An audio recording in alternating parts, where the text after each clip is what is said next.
बिस्मिल्लाहिर्रहमानिर्रहीम। अस्सलाम वालेकुम नाज़रीन, आप यूट्यूब चैनल देख रहे हैं। मैं इमरान खान हूँ। इससे पहले कि मैं इमरान खान साहब की आपको स्टेटमेंट बताऊँ कि अडियाला जेल में उन्होंने क्या कहा कल, मैं आपको पहले एक बात कहना चाहता हूँ कि इस वक्त पाकिस्तान में जो एस्टेब्लिशमेंट है वो इमरान खान है।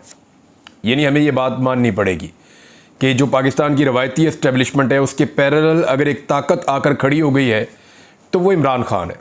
इमरान खान ने एक मुतवाज़ी निज़ाम कायम कर दिया अवामी ताकत के मुताबिक। यानी वहाँ पे अवामी ताकत है और वो इतनी ज़्यादा है कि उसका मुकाबला करना मुश्किल होता चला जा रहा है।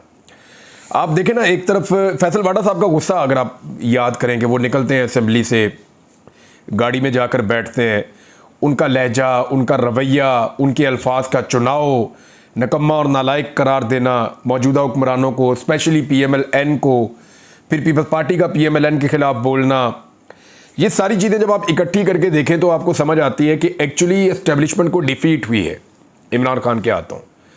देखिए, जो मुझे समझ आई ना सारे खेल में, वो ये समझ आई कि 17 सीटों वालों को पहुंचाया गया हुकूमत में, और भी इतना कंफर्टेबल पहुंचाया गया कि उनको 2/3 अक्सरियत के करीब पहुंचा दिया गया कि इनकी हुकूमत को ख़तरा भी कोई ना हो।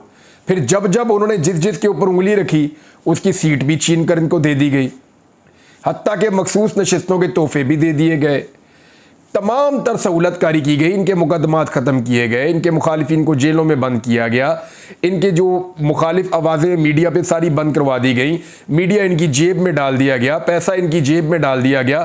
तमाम तर नालायकियों और नकम्मेपन की वजह से इन्होंने पाकिस्तान की मईशत को तबाह किया। इनसे एक सवाल नहीं किया गया एस्टेब्लिशमेंट से। यानी उन्होंने इनसे मांगा क्या? एस्टेब्लिशमेंट ने सिर्फ एक आईनी तरमीम मांगी थी। आप गौर कीजिए ना कि एस्टेब्लिशमेंट ने अब तक इन हुक्मरानों को क्या कुछ नहीं दिया। यानी जो PMLN है या पीपल्स पार्टी है, क्या नहीं दिया उन्होंने? जो इन्होंने कहा दिया। मियां साहब ने कहा जी मुझे फजल रहमान नहीं चाहिए, फजल रहमान के बगैर हुकूमत बना कर दी। नवाज शरीफ अपनी दोनों सीटें हार गए थे, नवाज शरीफ को एक सीट जितवा कर दी। नवाज शरीफ की जो मुखालिफ उम्मीदवार है उनको अभी तक जेल में रखा हुआ है। मरियम नवाज अपना इलेक्शन महर शराफत से हार गई थी, उनको वज़ीर आला पंजाब बना कर दिया। शहबाज शरीफ के बाद टोटल 17 सीटें दी जेनवन, और उनकी ये सीटों को बढ़ा बढ़ा के उनको इक़्तिदार बना के दिया। तो ये सारा कुछ जब एस्टेब्लिशमेंट ने इतना कुछ किया इनके लिए, तो उसके बदले में उन्होंने मांगा क्या? एक आईनी तरमीम, और उस आईनी तरमीम के नंबर भी उन्होंने पूरे करके दिए। ये तो अगर हफ्ते वाले दिन जस्टिस मंसूर अली शाह साहब के वापस आने के बाद सुप्रीम कोर्ट ऑफ पाकिस्तान से इलेक्शन कमीशन की डिमांड के बाद वो जो वजाहती नोट आया है, अगर वो ना आता तो एस्टेब्लिशमेंट ने तो बंदे पूरे करके दे दिए थे। यानी जो इन्फॉर्मेशन आ रही थी उसके मुताबिक तो पाकिस्तान तहरीक इंसाफ के 10-12 बंदे इधर उधर कर दिए थे उन्होंने, और उन्होंने बंदोबस्त कर दिया था कि ये बंदे डालेंगे और जो बाकी हुकूमत के पास है तो ये कानून साजी हम लपेट लपाट के कर देंगे। तो ये चीज़ यहाँ तक तो पहुँच गई थी। लेकिन फिर हुआ ये कि जब सुप्रीम कोर्ट से ऑर्डर आ गया तो फिर थोड़ी सी मेहनत करनी पड़ी हुकूमत को, और हुकूमत वो मेहनत करने में मुकम्मल तौर पर नाकाम रही है। तो अब हुकूमत जो है, इसकी एक और रीज़न भी है। देखें, मैं आपको बताता हूँ वजह यह कि हैं तो ये सियासतदान ही ना, जाना तो इन्होंने पब्लिक में ही है, और इनको इस बात का पता है कि कल हम अपोजिशन में होंगे। हुकूमत सदा किसी की नहीं रहती, वो सिर्फ मेरे रब की है। किसी की हुकूमत हमेशा नहीं रहती। इन्होंने अपोजिशन में जाना है, लेकिन जो कवानीन इनसे पास करवाए जा रहे हैं वो कवानीन अगर ये पास कर देंगे तो घर से निकलना मुश्किल हो जाएगा। जिसको दिल करेंगे, जहाँ से दिल करेगा उठा लेंगे, और उसके पास किसी किस्म की कोई सहूलत नहीं होगी कि वो जाके किसी अदालत का या किसी दरवाजे को खटखटा ले कि मुझे इंसाफ मिल जाए। तो सियासतदान है ना, वो समझते हैं इस बात को। उन्हें पता है कि कल को ये मलबा हमारे ऊपर आकर गिर जाएगा। अब ये भी खबरें आ रही हैं कि PMLN के कुछ लोगों ने, पीपल्स पार्टी के लोगों ने रजिस्ट किया कि जनाब हमारे पास तो वोट तरमीम का मुसव्वदा ही नहीं है, हम किसके ऊपर आप आंखें बंद करके हमें कह रहे हैं वोट दे दो। फजल रहमान साहब के साथ भी इनका यही मामला हुआ। अब देखिए, एक दौर ऐसा था कि जब एक इशारा होता था ना एस्टेब्लिशमेंट का, तो MNA जो है वो दौड़े चले आते थे, लब्बैक लब्बैक हम हाजिर हैं, जहां कहेंगे वोट डाल देंगे। धड़ाधड़ वोट डालते थे, उनको परवाह नहीं होती थी कि उनके साथ कल को क्या होगा। ये टाइम था इस मुल्क में। लेकिन आज आप देखेंगे इमरान खान इस पाकिस्तान की सियासत को और इस शऊर को अवाम के किस लेवल तक ले गए हैं कि 1-2 MNAs के मैंने नाम लिए कि जनाब वो गायब हैं, और उनके बारे में शुबा किया जा रहा है पाकिस्तान तहरीक इंसाफ की जानिब से। क्योंकि तहरीक इंसाफ ने मुझे बहुत खुलकर कहा था कि इमरान साहब हमारे पास पक्की खबर है, आप कह दें ये बंदे जो है ना ये दूसरी तरफ जाकर मिल गए, इन्होंने हमें धोखा दिया है। लेकिन मैंने एहतियात की, क्योंकि मैं जानता हूँ लोगों के सेंटीमेंट्स, तो मैंने कहा जी कि शुबा किया जा रहा है। तो उस शुबे के बाद मुझे उनकी फैमिलीज ने फ़ोन किया, खुदा का वास्ता इसको मना करें भैया, आप अगले वीलॉग में कहें, वरना हमारे लिए मुसीबत बन गई इस इलाके में रहना। ये पब्लिक के अंदर ग्राउंड लेवल पे इतना शऊर आ गया कि लोग खुद इमरान खान के नज़रिए के मुताबिक अपनी एक एस्टेब्लिशमेंट बना चुके हैं और अब वो फैसला करते हैं कि हमने वोट कहां डाला है, अगर ये बंदा जिसको हमने वोट डाला है ये गद्दारी करेगा, हम इसको नहीं छोड़ेंगे, इसकी सियासत तबाह कर देंगे। कई लोग पाकिस्तान से बाहर जाकर बैठे हुए हैं। तो ये एक तो एस्टेब्लिशमेंट को बहुत मायूस किया, जिनको एस्टेब्लिशमेंट ने सब कुछ दिया उन्होंने बहुत मायूस किया। दूसरी तरफ इमरान खान की और अवाम की अपनी एक एस्टेब्लिशमेंट खड़ी हो गई है। वो भी हमने देखा कि लोग टूट नहीं रहे, जैसे पहले टूट जाते थे वैसे टूट नहीं रहे। उसी इमरान खान ने, यानी मियां नवाज शरीफ बाहर रहकर, शहबाज शरीफ बाहर रहकर, बिलावल, जरदारी सारे बाहर रहकर, और ANP एमल वली खान सारे बाहर रहकर कुछ नहीं कर पाए। एक आदमी जेल में मौजूद था और उसका प्रेशर था, उसकी पब्लिक का प्रेशर था, ये नहीं कर पाए। फजल रहमान साहब को क्रेडिट जाता है कि उन्होंने इस मामले में कम से कम उन्होंने उसूल दिखाया।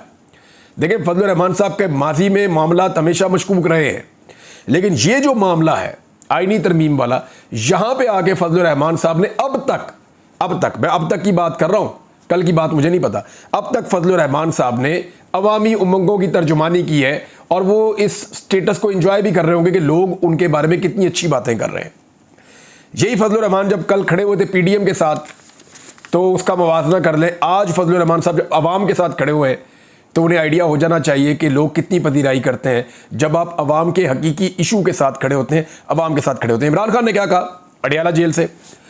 इमरान खान ने सहाफ़ियों से गुफ्तगू करते हुए कहा कि आईनी तरमीम या आईनी अदालत का क़याम इस अमल में लाया जा रहा है, यानी आईनी अदालत जो बनाई जा रही है, क्योंकि ये सुप्रीम कोर्ट से डरे हुए हैं। नई तरामीम से मुल्क का मुस्तकबिल तबाह हो जाएगा। उन्होंने कहा कि आईनी तरमीम का मकसद मुझे जेल में रखना है। हुक्मरानों ने अदलिया का बेड़ा गर्क करने का फैसला किया है। इलेक्शन फ्रॉड छुपाने के लिए ये सब कुछ किया जा रहा है। ये डरे हुए हैं कि अगर इलेक्शन खुल गया तो सब कुछ रिवर्स हो जाएगा। इमरान खान ने कहा कि रूल ऑफ लॉ की धज्जियां उड़ाई जा रही है, इससे बड़ा जुल्म मुल्क पर हो नहीं सकता।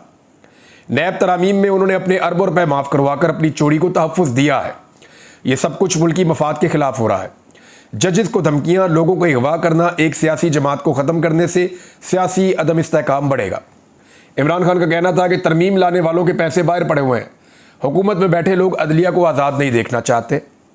अशराफिया का मफाद और मुल्की मफाद आपस में नहीं मिलते, मुतज़ाद हैं। 6 माह में 4000 पाकिस्तानी कंपनियां दुबई में रजिस्टर्ड हुई। इनको तो फ़र्क नहीं पड़ना, इनका पैसा और जायदादें बाहर हैं। मोहसिन नकवी की बीवी के $500 मिलियन की प्रॉपर्टी दुबई लीक्स में सामने आई है। अब हम कर्जे लेकर मुल्क चला रहे हैं, इसीलिए महंगाई काबू में नहीं आ रही। इमरान खान ने मजीद कहा कि अवाम को अपने हकूक़ और अदलिया को बचाने के लिए खड़ा होना पड़ेगा। मैं जजेस, अदलिया और सहाफ़ियों के साथ खड़ा हूँ। ये कादी फायज़ को दोबारा लाकर अदलिया को तबाह करना चाहते हैं। ये समझते हैं हम इसके ख़िलाफ़ खामोश रहेंगे, हम इसके ख़िलाफ़ भरपूर एहतजाज करेंगे। लाहौर में 21 तारीख को पुरअमन जलसा और तारीख़ी एहतजाज हम करेंगे।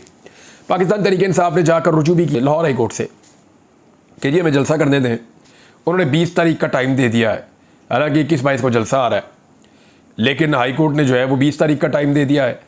दूसरी जानिब सहाफ़ी हैं लाहौर में और बड़े अच्छे सहाफ़ी हैं, उन्होंने एक बात बताई है कि इमरान खान साहब को जो बेल मिलनी है, वो बेल इमरान खान साहब को 9 मई के मुकदमात में इसलिए नहीं मिल रही कि एंटी टेररिस्ट कोर्ट का, यानी जो दहशतगर्दी की अदालत है, उनका जज मुयसर नहीं है, वहाँ पे जज नहीं है। और वकास ऐवान साहब के बकौल उन्होंने बताया कि हाई कोर्ट ने जजेस के नाम भिजवा दिए हैं, मगर हुकूमत जज लगा नहीं रही, ताकि इमरान खान साहब की जो बेल है उसके अंदर जितनी ताख़ीर हो सके वो उसको करते रहें। दूसरी जानिब वकला ने अब इसके ख़िलाफ़ खड़े होने का फ़ैसला कर लिया है। ये जो आईनी तरमीम है, इस पे जो चीज़ें सामने आई मैं आपको बता देता हूँ। कराची में बार कौंसिल की जानिब से जो एक करारदाद सामने आई वो ये है कि खुफिया तरीके से पार्लिमानी तरीक़ा के ख़िलाफ़ काम किया जा रहा है, ये खुफिया काम किया जा रहा है और ये तरामीम की जो कोशिश हो रही है इस पर उन्होंने तहफ़्फ़ुज़ात का इज़हार किया। उन्होंने कहा जी माजी में ऐसी कोई मिसाल नहीं मिलती। जज की उम्र में इजाफ़ा करना ये कानून के या आइन के बुनियादी ढांचे से मुतसादम है। बुनियादी ढांचा आइन का आप तबाह करने जा रहे हैं, बल्कि आइन और अदलिया के ऊपर उन्होंने इसको एक हमला करार दिया। रूल ऑफ लॉ के खिलाफ उन्होंने इसको साजिश करार दिया। उन्होंने कहा जी कि वकला बरादरी से हम ये दरख्वास्त करते हैं कि अदलिया और उसके खिलाफ जितना कुछ भी किया जा रहा है आइन के खिलाफ भी, उसके खिलाफ खड़े होने का वक्त आ गया। आप सारे खड़े हो जाए, अपने इख्तलाफात को साइड पे रख दें और आइन और अदलिया के लिए सारे इकट्ठे हो जाएं। वकला एक्शन कमेटी का एहतजाज भी हुआ। इसके अलावा जो लाहौर से खबर आई है वो बहुत बड़ी खबर है और उस खबर के मुताबिक 19 तारीख को ऑल पाकिस्तान वकला नुमाइंदा कन्वेंशन ये लाहौर में बुलवा लिया गया है। इस लेवल की वकला की सरगर्मियां तब हुई थी 2007 में, जब इफ्तिखार चौधरी साहब की बहाली की तहरीक चली थी। यानी जब इफ्तिखार चौधरी साहब को हटाया गया, उसके बाद PCO जजेस लाए गए, तो जब इफ्तिखार चौधरी साहब की बहाली की तहरीक चली तो उस वक्त इस तरह की लॉयर मूवमेंट हमने देखी थी। जब वो शुरू हो रही थी तो इस तरह का माहौल बन रहा था। अब हम देख रहे हैं कि उसी तरह का माहौल दोबारा बन रहा है।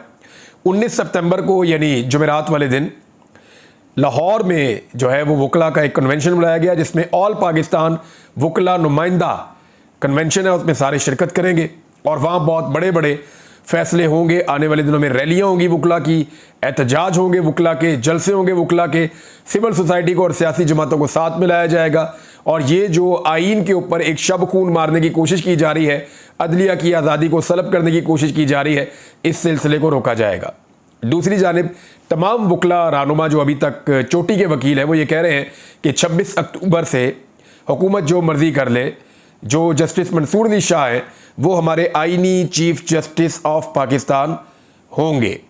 अब तरमीम के हवाले से कुछ चीज़ें और हैं, वो भी मैं आपको बताता हूँ, लेकिन 6 मेंबरान हैं पाकिस्तान बार कौंसिल के, उन्होंने जो आइनी तरमीम है इसके खिलाफ सुप्रीम कोर्ट ऑफ पाकिस्तान में चैलेंज कर दिया है। पाकिस्तान तहरीक इंसाफ भी चैलेंज करने जा रही है, तो ये मामला अब अदालत में भी जाएगा। हुकूमत की कोशिश है कि आइनी तरमीम आज नहीं हुई तो कल हो जाए, जो शर्मिंदगी होनी थी वो तो हो गई है, लेकिन जैसे जैसे आइनी तरमीम की चीज़ें सामने आ रही हैं हुकूमत की खिफत बढ़ती चली जा रही है। यानी पीपल्स पार्टी अब कहना शुरू हो गई जी हमें तो पता ही नहीं था इसके अंदर क्या गंद है। जो MQM है वो कह रही है हमारे तहफ़्फ़ुज़ात हैं।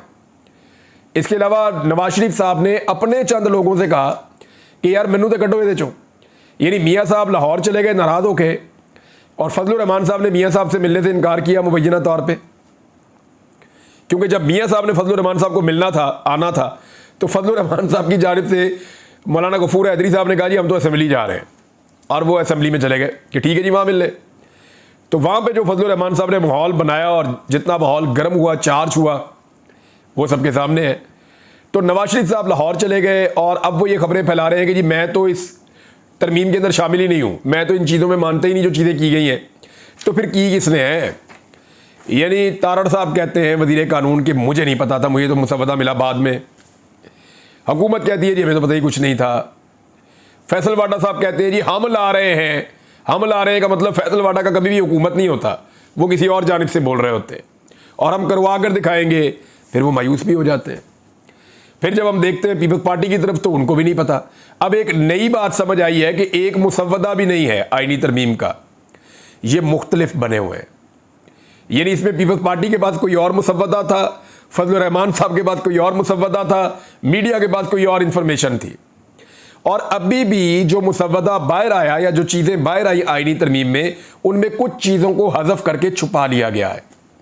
और उन चीज़ों को इसलिए छुपा लिया गया है कि वो चीज़ें सामने आती तो इस तरमीम के पीछे कौन लोग हैं, वो जो छुपे हुए हाथ हैं दस्ताने पहने हुए, वो हाथ बेनकाब हो जाते और पता चल जाता कि एक्चुअली इस तरमीम के पीछे असल में जो दिमाग इस्तेमाल हो रहे हैं वो कहाँ से हैं और किन लोगों के दिमाग हैं।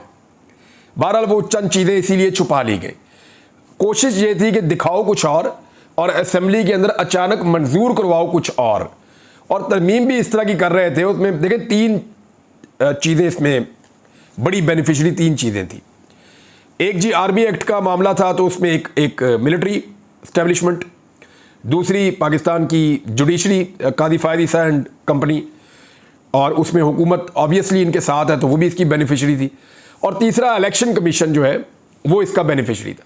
तो ये 3 चीज़ों के ऊपर असर हो रहा था, लेकिन अदलिया की जानिब से वकला खड़े हो गए और बाकी चीज़ों पे पॉलिटिकल पार्टीज खड़ी हो गई। तो अभी तक तो ये मामला ऐसे ही चल रहा है। नाज़रीन, अभी हुकूमत ने हार नहीं मानी। मैं आपको ये चीज़ बड़ी कैटेगोरिकली बता दूं कि बहुत सारे लोग जो है ना वो बड़ा इत्मीनान फील कर रहे हैं। ये मामला अदालत में जाएगा, हो सकता है अदालत इसको एंटरटेन करे, हो सकता है ना करे। दूसरी तरफ ये मामला वकला के पास जाएगा, कन्वेंशंस होंगे, हड़तालें होंगी, जुलूस होंगे, रैलियां होंगी, तो वो एक सिलसिला है, वो भी चलेगा।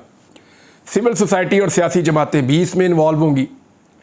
लेकिन इस सारे में हम एक चीज़ भूल रहे हैं, वो ये है कि हुकूमत इसको मनवाने के लिए दोबारा शब खून ज़रूर मारेगी। जिन्होंने एक दफ़ा इतनी बड़ी बेइज्जती करवाई है, उन्हें कोई फ़र्क नहीं पड़ता कि वो दोबारा कोशिश ना करें। वो फिर कोशिश करेंगे इसको पास करवाने की फजलुर रहमान साहब को मनवाने के बाद। लेकिन फजलुर रहमान साहब किन शराइत पे मानेंगे और कौन सी चीज़ें इसमें ख़त्म करवाएंगे और कौन सी चीज़ें इसमें ऐड करवाएंगे, इसके लिए अभी हम कुछ नहीं कह सकते।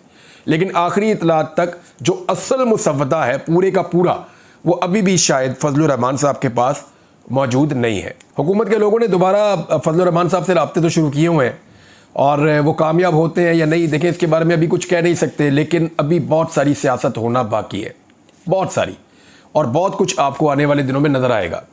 ये जो शिकस्त है जो हुकूमत और उसके सहूलतकारों को हुई है, वो इस शिकस्त को इतने आराम से नज़रअंदाज नहीं करेंगे।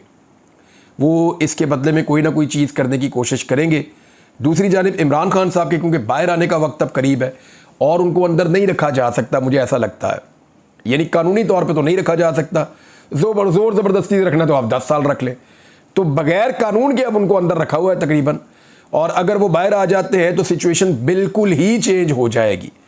कैसे होगी डिपेंड करता है पब्लिक पे और चलने वाली मूवमेंट पे। अब तक के लिए इतने, अपना ख्याल रखिएगा, अपने चैनल का भी। अल्लाह हाफ़िज़।